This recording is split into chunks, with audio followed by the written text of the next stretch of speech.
বিশ্ব মানবাধিকার দিবস উপলক্ষে অসহায় নারী পুরুষ ও শিশু কল্যাণ ফাউন্ডেশনের আলোচনা সভা অনুষ্ঠিত।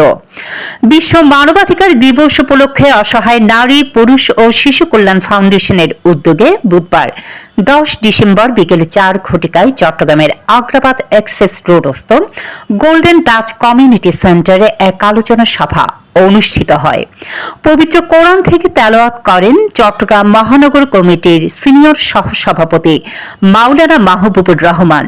অনুষ্ঠানে প্রধান অতিথি হিসেবে উপস্থিত ছিলেন অসহায় নারী পুরুষ ও শিশু কল্যাণ ফাউন্ডেশনের প্রধান পৃষ্ঠপোষক ও বাসার গ্রুপের সম্মানিত চেয়ারম্যান ও সিইও আলহাজ আবুল বাশার আবু। তিনি বলেন, মানবাধিকার সুরক্ষা কোনো দিনের কর্মসূচি নয়, এটি প্রতিটি মানুষের প্রতি প্রতিটি মুহূর্তের দায়িত্ব। সমাজের সুবিধা বঞ্চিত নারী পুরুষ ও শিশুদের জীবনমান উন্নয়নে আমাদের সকলকে আন্তরিকভাবে এগিয়ে আসতে হবে। মানবিক রাষ্ট্র গঠনে সরকারি বেসরকারি সকল প্রতিষ্ঠানের সমন্বিত উদ্যোগ অত্যন্ত জরুরি। তিনি আরও বলেন, যারা মানবতার সেবায় কাজ করে চলেছেন তারা জাতির সম্পদ। তাদের প্রচেষ্টাকে আরও শক্তিশালী করতে আমাদের সবসময় পাশে থাকতে হবে। আমি দেখেছি সিঙ্গাপুরে 88 ইংরেজিতে, তখন সিঙ্গাপুরে মোস্তফা প্লাজায় ওই যে একটা একটা ছোট মোস্তফা প্লাজা ছিল। আমি আঙ্গুলিয়া থেকে নামাজ পড়ে আসতেছি, একজন জাজ তাদের থাকে বেস থাকে, হঠাৎ করে গাড়িটা লম্বা করে দিয়ে এক অন্ধ লোক বুড়া দুইজনকে ধরে ধরে পার করে গিয়ে আবার সে গাড়িতে স্টার্ট দিয়ে নিজে চালায় চলে যাচ্ছে। এটাই তো মানবতা, এটা হচ্ছে মানবাধিকারকে রক্ষা করা। ছেলে মেয়েদেরকে, আমাদের জাতিকে যদি আমরা কিছু প্রশিক্ষণের মাধ্যমে, এই যে অসহায় নারী ও শিশু কল্যাণ ফাউন্ডেশনে দেখলাম অনেক কিছু আছে, এগুলোকে যদি ইমপ্লিমেন্ট করে এগিয়ে নেওয়া যায়, তো অন্তত পক্ষে সে একটা সেলাই যদি সে অন্তত পক্ষে সে জীবনে সেলাই সুইচ দেখেই নাই, সে গার্মেন্টসের চাকরি প্রথম গিয়ে হয়তো সে যে বেতন পাবে সে এক মাসে বাসা ভাড়া দিতে পারবে না।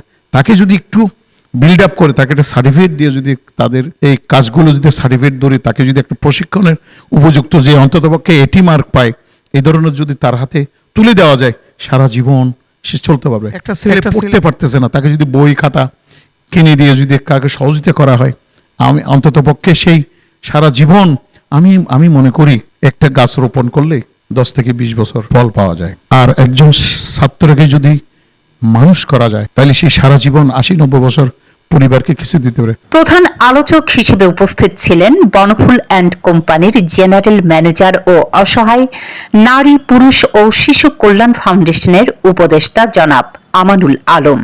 তার বক্তব্যে তিনি বলেন, মানবাধিকার বাস্তবায়নের মূল চাবিকাঠি হল সচেতনতা বৃদ্ধি ও সামাজিক সহযোগিতা।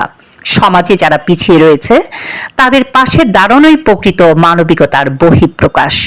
তিনি মানবাধিকার সংক্রান্ত উদ্যোগ আরও বেগবান করার আহ্বান জানান।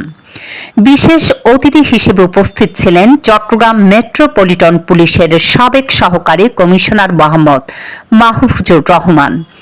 উক্ত আলোচনা সভায় সভাপতিত্ব করেন ফাউন্ডেশনের কেন্দ্রীয় কমিটির সভাপতি HM ওসমান গনি চৌধুরী।